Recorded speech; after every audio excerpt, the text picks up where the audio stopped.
messieurs, bonsoir, merci de votre fidélité. Voici le sommaire de ce journal.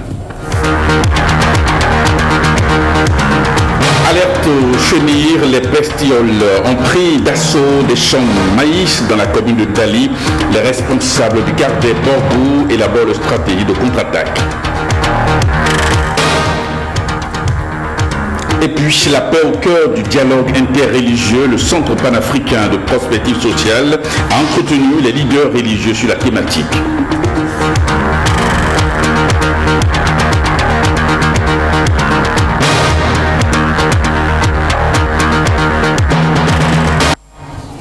Eh bien, merci de votre fidélité et toutes nos excuses au démarrage de ce journal.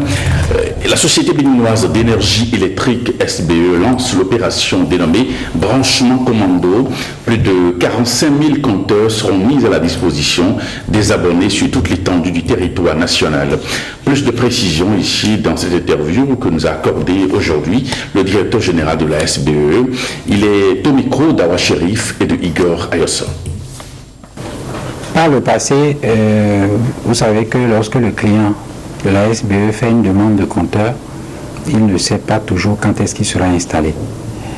Alors c'est pour remédier à cette situation-là que nous avons lancé l'opération Branchement Commando, de façon à ce que le client aujourd'hui se sente mieux traité et que de chez lui, une fois qu'il est là-bas, on vienne lui poser son compteur. Donc aujourd'hui, le client n'a plus besoin de se déplacer, il n'a plus besoin de faire des tracasseries. La SBE viendra lui porter le compteur à partir du moment où il a déjà payé pour la pose du compteur. Donc, sur toute l'étendue du territoire national, tous les clients qui ont déjà payé pour la pose d'un compteur seront installés dans une durée d'environ une dizaine de jours. Alors, les compteurs qui sont prévus, c'est les modèles, il y en a deux. Voilà le premier modèle, c'est le compteur triphasé, et il y a un second modèle qui est le compteur monophasé. Ces deux compteurs peuvent être installés dans une boîte que nous appelons généralement coffret pour assurer la protection du compteur. Ce compteur offre l'avantage d'avoir un kit de communication à distance, donc vous n'avez plus besoin de vous rapprocher forcément du panneau sur lequel est posé le compteur, et le kit de communication permet d'échanger pour la vérification de crédit qui existe sur le compteur. Il s'agit d'une opération qui doit satisfaire à peu près 18 000 clients, donc il est normal que nous puissions prendre toutes les dispositions pour qu'il n'y ait pas de raté. Nous l'avons annoncé le 1er août lors de la fête de l'indépendance, et c'est le moment pour que la réalisation se fasse. La SBE est au service de la clientèle et nous demandons une collaboration pour que ceux que nous allons envoyer dans les maisons pour la pose des compteurs soient bien accueillis. Il est normal que nos agents ils doivent avoir également un comportement exemplaire. Mais dans le cas où il y a des préoccupations à exprimer, les clients peuvent se rapprocher de l'agence la plus proche. Et puis le ministre des Infrastructures et des Transports a entamé ce vendredi une série de visites sur les chantiers en cours d'exécution dans les villes de Parakou et de Tchaourou. À Parakou, le ministre est allé rassurer les populations de l'achèvement des travaux de l'aéroport de Tourou. Nous aurons, si tout marche bien, le reporter de Renaud Akako au cours de cette édition. Et puis invasion des champs de maïs par des chenilles. Les producteurs de la commune de Ndali, département du Borgo, lancent l'alerte.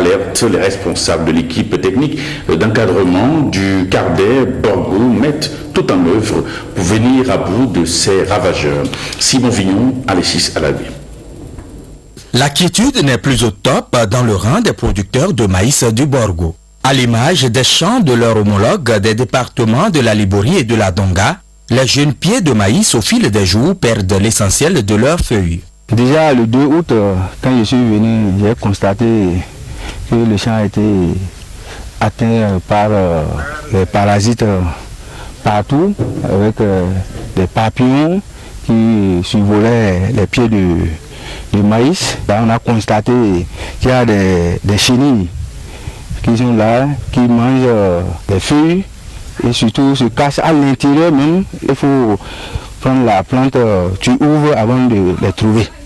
Pour le cas de ce producteur, 20 hectares de pieds de maïs risquent de fondre sous la mandibule des chenilles. Le budget d'exploitation, on est obligé de le revoir à la hausse. Et depuis qu'on a commencé ces travaux, j'évalue les dépenses à plus de 2,5 millions. Moi, j'ai souvent l'habitude d'avoir 30 à 35 sacs à l'hectare. Je ne sais pas cette année si je pourrais avoir même 10 sacs à l'hectare compte tenu de cette situation. Une situation qui préoccupe les équipes d'encadrement technique du Cardet Borgo. Pour elles, l'espoir est encore permis. C'est dû à un phénomène qui n'est pas habituel, mais cette année, c'est de vastes étendues de champs qui sont attaqués. Donc, les produits que vous voyez utiliser maintenant, c'est les produits qu'on a l'habitude d'utiliser dans le maraîchage. Il y a d'autres producteurs qui ont déjà fait la même application que lui et on est déjà allé constater, voir que les plants portent déjà des épis de maïs. L'invasion, quant à elle, est globale au niveau de plusieurs communes. D'Ali, on nous avait parlé de l'Ico-Vepa, de Banikwara, on nous a parlé de Spodo, ainsi de suite. Mais nous avons constaté qu'en réalité, c'est un parasite qui n'était pas ici, qui ne s'affole pas. Là où la chenille va se localiser, pour que les produits arrivent là, il faut que les producteurs adoptent une technique de traitement autre que ce qu'ils ont l'habitude de faire pour le coton. Outre les chenilles ravageuses dont la solution est en train d'être trouvée, des criquets envahisseurs ont été observés dans certaines localités du Borgo. Et puis vous l'annoncez il y a un instant, le ministre des Infrastructures et des Transports a entamé ce vendredi une série de visites sur les chantiers en cours d'exécution dans les villes de Parakou et de Tchaourou. À Parakou, le ministre Hervé Romain est allé rassurer les populations de l'achèvement des travaux de l'aéroport de Tourou. Plus les détails avec Renaud Cabo. C'est une tournée marathon que le ministre en charge des Transports a effectuée dans la capitale septentrionale. Première destination, le chantier de l'aéroport international de Tourou, un ouvrage visité au pas de charge par Hervé Romain et sa délégation. Devant les autorités coutumières et les sages de la ville de Parakou, les actions à mener pour la mise en service rapide de l'ouvrage ont été précisées. L'aéroport de Tourou, nous avons déjà mis en place un comité d'experts qui va travailler pour lever les points de non-conformité, pour lever les réserves, pour que l'aéroport soit conforme aux normes. Nous avons déjà commencé et le gouvernement s'engage à fournir les équipements pour que l'aéroport soit conforme aux normes internationales. Maintenant, le scanner est là et nous allons travailler pour que l'aéroport soit rapidement mis en exploitation. La polémique entretenue par l'ancien président Boni Yayi suite à une visite impromptue effectuée sur le site a aussi suscité la réaction du gouvernement. La mise en garde a été ferme et l'autorité de l'État a été réaffirmée sans ménagement. Il m'a été rendu compte que le 15 août dernier, le lundi dernier, que l'ancien président de la République est venu sur ce site. C'est une visite totalement irrégulière. Et cette visite ne devra plus se répéter. Un aéroport qui plus est en chantier n'est pas un lieu accessible au public. Le gouvernement a pris déjà des mesures. Le commandant du groupement Nord est déjà instruit pour que ce site-là soit maintenu en sécurité. Et tout contrevenant sera traité avec la dernière rigueur. Les élus de la 8e circonscription électorale ont eux aussi dénoncé les propos et les comportements de l'ancien président, des actes qui ne sont pas de nature à assurer la quiétude au sein des populations. Acte à la manipulation politique. C'est une manière d'opposer, c'est de montrer aux populations que Parakou n'est pas avec le nouveau régime. Nous sommes en train de gérer les conséquences chroniques de la navigation à vue. Les autorités et les sages de la ville de Parakou ont plaidé pour la livraison rapide du chantier de Tourou. Ils ont exprimé leur souhait d'y voir décoller l'avion qui va transporter les pèlerins pour la prochaine édition du Hajj. Cet appel a reçu un écho favorable de la part du ministre Hervé Romain. Nous allons bientôt venir vous rendre compte de l'évolution des travaux de correction et nous allons faire en sorte que la prochaine édition, que quelque chose soit possible. Je voudrais leur dire que le gouvernement du président Talon est décidé à faire de Parakou une belle vitrine du Bénin. Du hall d'entrée à la tour de contrôle, le sens de détermination est à la mesure de l'enjeu. Hervé Réhomé l'a dit et martelé, l'aéroport de Tourou est promis à un bel avenir et aucune place ne sera laissée à la manœuvre politicienne, d'où qu'elle vienne. Le président de la Cour constitutionnelle, le professeur Tedorolo, a reçu ce matin en audience l'ambassadeur des États-Unis au Bénin et une délégation d'étudiants de l'université d'Abomey-Calavi. Suivons ici un extrait de leur déclaration aux sorties d'audience. Ces différentes personnalités sont interrogées par Bénédicte Bosso et Destonia Bigot. Je suis rendu visite au président du Cour constitutionnel pour reprendre le contact et avoir un échange concernant les institutions au Bénin et aussi pour le féliciter pour le très bon déroulement des élections. Un peu dans le passé, bien sûr, mais ça continue vraiment à montrer pourquoi le Bénin est considéré comme un modèle sur le premier plan de la démocratie. Nous avons eu une audience avec le président de la Cour constitutionnelle pour lui faire part de la situation que nous vivons à l'université d'Abomey-Calavi. Le président de la Cour constitutionnelle nous a prodigué des conseils et nous a orientés par rapport aux démarches utiles qu'on pourrait faire pour espérer sortir de la crise. Et puis il faut ajouter que les mêmes responsables d'étudiants étaient hier au Conseil économique et social. Ils ont été reçus par le président de cette institution. Il était question également pour ces étudiants d'aller solliciter la médiation du président du Conseil économique et social dans la crise qui les oppose à leurs enseignants. On les écoute au sortir donc de l'audience.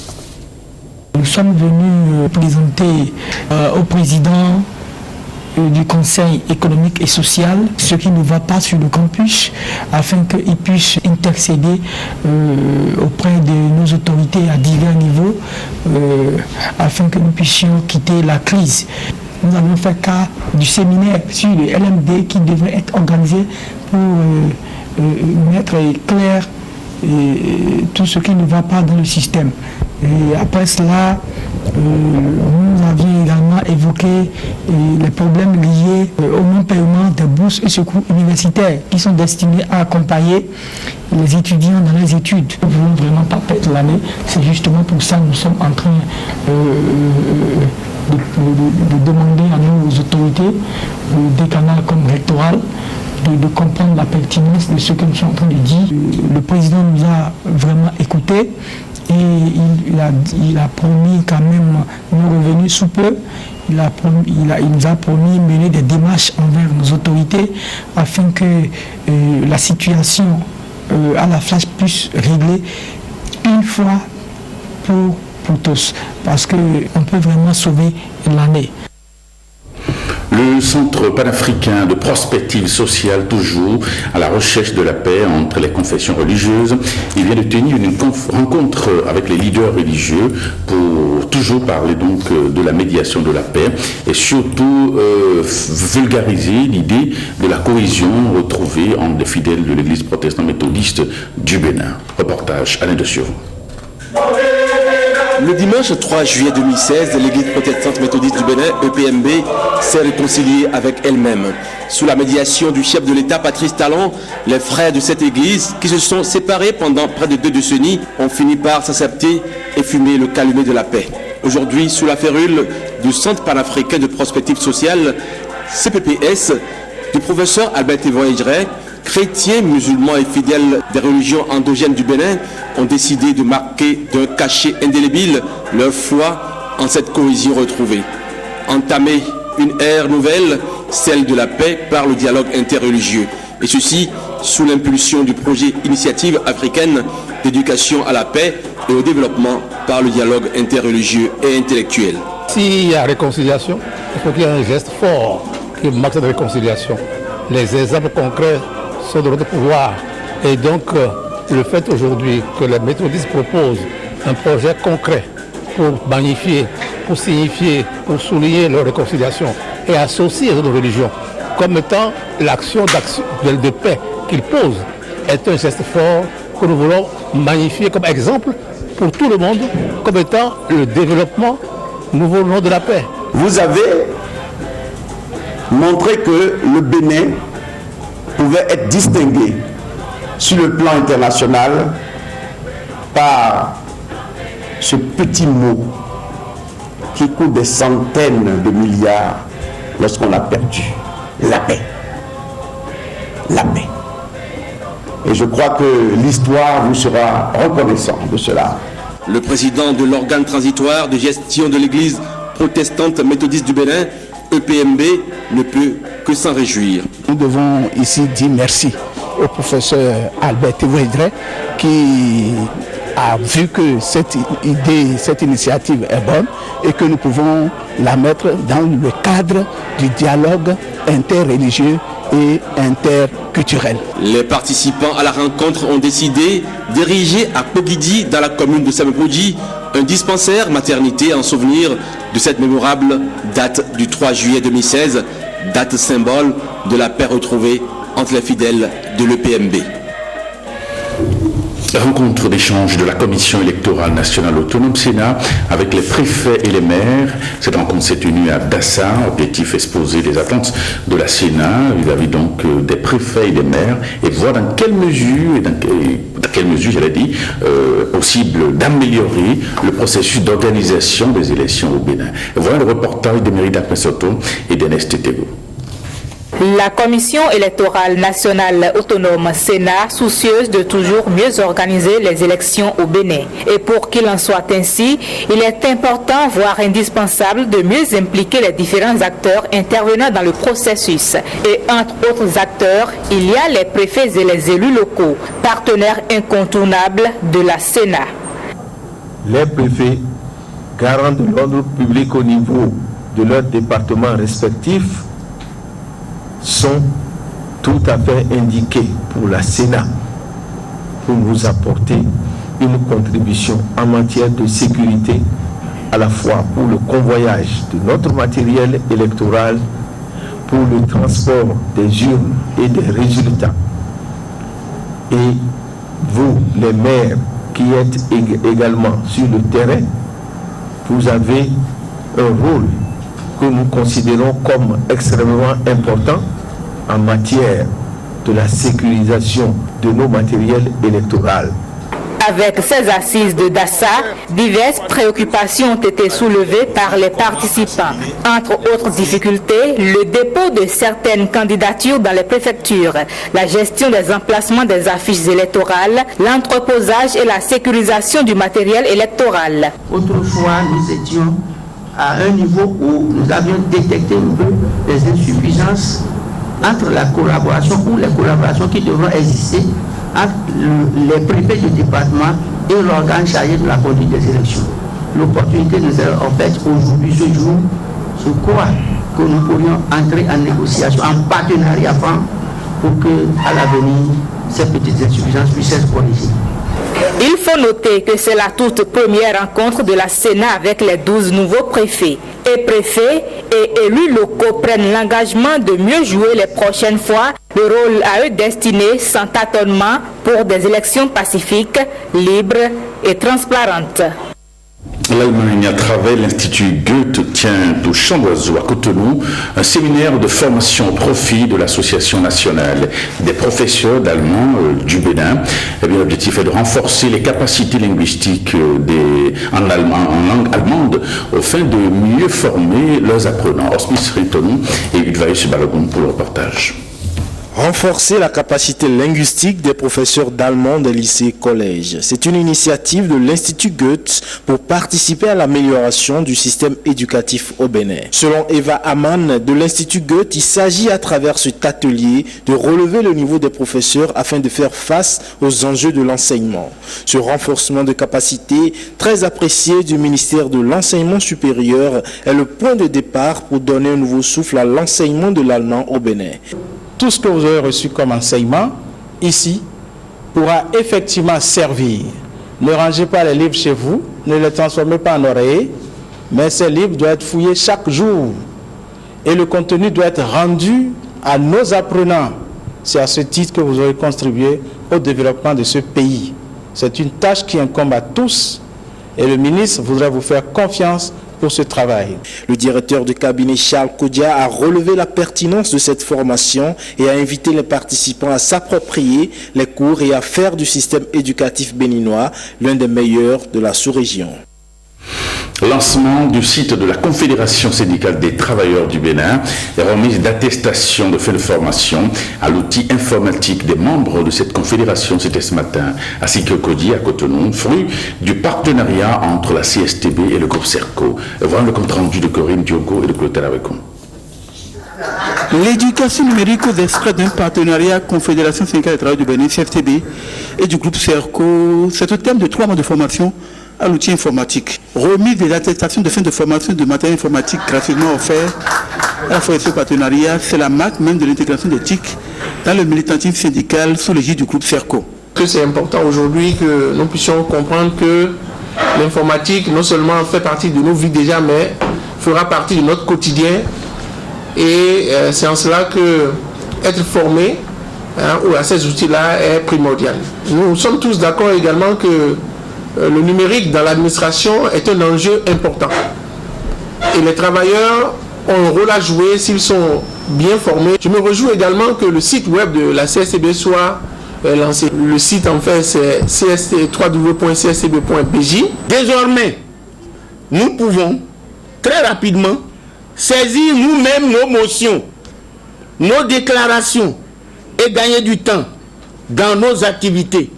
Désormais, nous dépassons les bornes de l'analphabétisme. N'est-ce pas, camarades? Naviguer, envoyer des messages à l'extérieur. Et nous sommes devenus ainsi membres de la communauté moderne. Nos horizons s'élargissent au grand bonheur du combat que nous menons pour le mieux-être de nous-mêmes et de notre peuple. La réalisation du site web permet aujourd'hui que le combat de la CSTB ou des travailleurs du Bénin non seulement soit connu de par le monde, mais que les autres aussi puissent apprendre à partir de là, parce qu'aujourd'hui les choses se font comme on dit en temps réel. Et la formation d'aujourd'hui donne conscience aux travailleurs que s'ils ont reçu, ils ont aussi à beaucoup donner et à aider à ce que effectivement le savoir soit partagé le plus largement possible. www.cftb.bj. Les camarades de la CFTB se mettent ainsi au diapason des techniques de l'information et de la communication, faisant donc de la lutte syndicale une lutte inscrite dans la modernité sous la houlette du groupe CERCO. Les archivistes béninois se constituent désormais en réseau pour une meilleure visibilité. Alors le congrès constitutif du réseau des services d'archives du Bénin aura lieu demain, probablement à Cotonou. En prélude à l'événement, le président du comité d'organisation du dit congrès rappelle ici les défis de ce réseau. Il est interrogé par Samuel Adimi et Edmond Mbon. Le congrès qui sera organisé demain, 20 août 2016, est un congrès qui permettra la mise en place du réseau des services d'archives du Bénin. Ce réseau est un réseau institutionnel. Il regroupe des personnes morales et non des personnes physiques. Et ceci pour pouvoir relever le défi en matière d'archives au Bénin. Les archives au jour d'aujourd'hui sont négligées dans nos administrations. Et vous allez les voir abandonnées. Et elles ne sont pas prises en charge. Et de la même façon, les professionnels des archives ne sont pas aussi considérés tels que cela se doit. Et ces problèmes sont des problèmes qu'il fallait régler. Et pour les régler, il faudrait trouver la solution juste. Nous avons identifié comme une solution disons la mise en place d'un réseau des services d'archives du Bénin. Demain, ce congrès se passera au palais des congrès de Cotonou et à la salle bleue. Sont invités les archivistes, les historiens, les chercheurs, les autorités politico-administratives et d'autres personnes qui sont vraiment intéressés ont été invités à cette rencontre. Ensemble, nous devons réfléchir pour relever ce défi qui est un défi commun. Comment mieux gérer nos archives afin que nous puissions constituer la mémoire collective et qu'il puisse exister au Bénin une mémoire nationale. Aujourd'hui, 19 août 2016, la photographie a 177 ans. C'est en fait ce jour la journée internationale dédiée à la photo, une journée qui marque la date de l'invention de cet art qui fait graver les images sur support. La rédaction revient sur cet art avec ce commentaire de Patrick Josso. Un cadeau au monde libre. C'est avec ces mots que le gouvernement français de l'époque, le 19 août 1939, célébrait l'invention de la photographie. Il n'avait que 4 ans. On doit cette invention à Louis Daguerre. Depuis, la photographie a fait du chemin, devenant l'outil privilégié du témoignage historique, du journalisme et de la découverte. 8e art dans la classification des arts. La photographie est une technique qui permet de créer des images sans l'action de la main, mais par l'action de la lumière. Le terme photographie, en abrégé photo, désigne aussi l'image obtenue. En langue grecque, le préfixe photo signifie lumière et désigne ce qui utilise la clarté. Le suffixe graphie signifie écrire et désigne ce qui aboutit à une image. Alors, étymologiquement, photographie signifie écriture de la lumière ou littéralement peindre avec la lumière. En suivant son étymologie, la photographie consiste avant tout à utiliser de la lumière pour enregistrer une image, ce qui suppose qu'il y ait de la lumière à enregistrer et que cette lumière forme une image intéressante par ses contrastes. Ici, on a le contraste d'intensité entre noir et blanc, contraste de couleur entre bleu et rouge, contraste de texture entre le fond et le visage. La mauvaise appréciation de la lumière peut donner lieu à une photo à contre-jour. Voici un contre-jour sous-exposé. Le contraste avec le fond lumineux transforme le sujet en une simple silhouette. Là, un contre-jour surexposé. Le sujet se détache sur un fond saturé d'une luminosité irréelle. L'arrière-plan est aussi essentiel pour la photo. Ici, voici un pan qui, faisant la roue, établit son propre arrière-plan. Une faible profondeur de champ permet aussi de neutraliser l'arrière-plan. La photographie a su profiter de nombreuses innovations techniques et technologiques dans les domaines de l'optique, de la chimie, de la mécanique, de l'électricité, de l'électronique et de l'informatique. On est maintenant à l'ère du numérique qui facilite tout. Le bon réglage pour un sujet photographié fait du photographe un artiste génial qui devient alors un PDG, entendez, photographe de génie. Sport maintenant, handball, les sélections masculines et féminines de la discipline préparent activement l'édition 2016 du tournoi Challenge Trophy prévu à Lomé au Togo. Edmond Humbo et William Bassabi ont suivi leur séance d'entraînement. Reportage. Union sacrée autour du groupe Bénin avec joueurs, techniciens et dirigeants mobilisés pour préparer dans les moindres détails la participation des sélections nationales de jeunes, filles et garçons de handball au Challenge Trophy. Une compétition majeure qui fait la promotion du handball des jeunes sur le plan régional, continental et mondial, dont la phase régionale est prévue à Lomé la semaine prochaine. Sur le terrain du stade Mathieu Kérékou, les coachs, sous la supervision du directeur technique national, mettent à profit les séances d'entraînement pour peaufiner les derniers réglages afin d'aguerrir tactiquement et mentalement la troupe. Je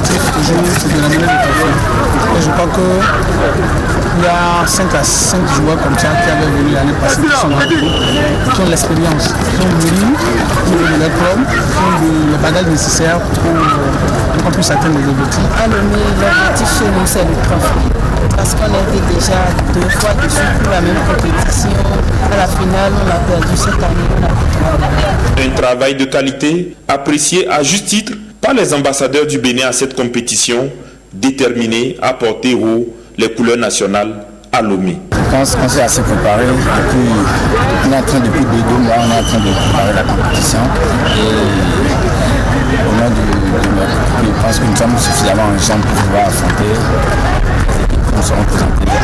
On voit déjà sur le terrain, ça se passe très bien, les filles sont motivées, ça se passe bien. Pour traduire dans les actes l'intérêt manifeste qu'accorde la Fédération béninoise de handball au Challenge Trophy, l'ancienne gloire Léa Guillaume, membre du bureau exécutif de la Fédération, très engagée dans le hand jeune, dope le moral des athlètes et livre ses attentes. Vous savez qu'au niveau du sportif, il faut avoir un mental fort et surtout être ensemble, parce qu'ensemble on est plus fort. C'est vrai qu'il y a des individualités, il y a tout et tout, mais je leur dirais tout simplement parce qu'ensemble, on est plus fort. Désormais, place à la compétition, en espérant une fois encore que Lomé sera une terre porte-bonheur pour les jeunes handballeurs béninois qui y avaient brillé de mille feux il y a 6 ans. Et puis, jeu traditionnel, le buntu est après tout une activité artistique où danse et chants peuvent donner naissance à une chorégraphie. Voici l'aspect artistico-culturel du buntu vu par Yves Agoropessi et Patrick Diosso.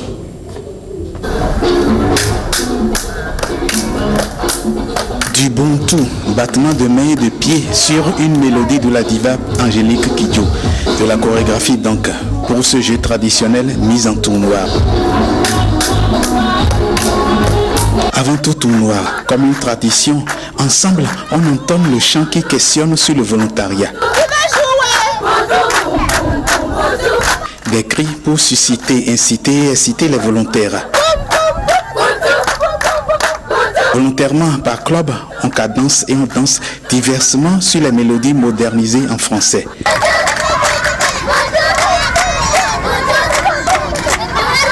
Parlant de mélodie, c'est l'arbitre devenu chef d'orchestre qui chantonne en langue pour lancer le jeu, tout en battant la mesure.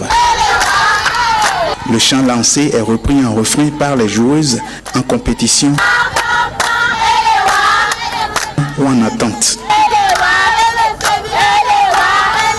Un refrain changé au gré de l'engouement pour le jeu. Le jeu repart sur le premier chant en français avec les claquements de mains pour battre la mesure. Les mains rythment ici, les pieds eux ditent leur loi avec un autre chant en langue.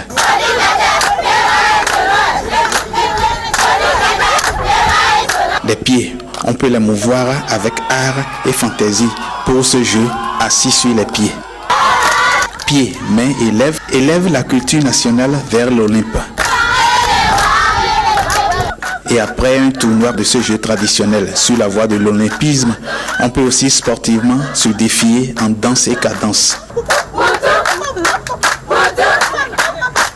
Voilà le buntu culturel.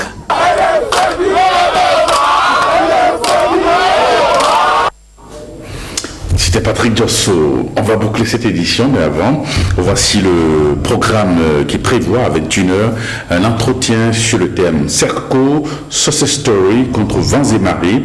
À partir de 22h, les feuilletons, les choix de l'amour et Widec, et à 23h30, le JT Soir. Retrouvez cette édition sur notre site www.ortb.bj. Merci et à demain.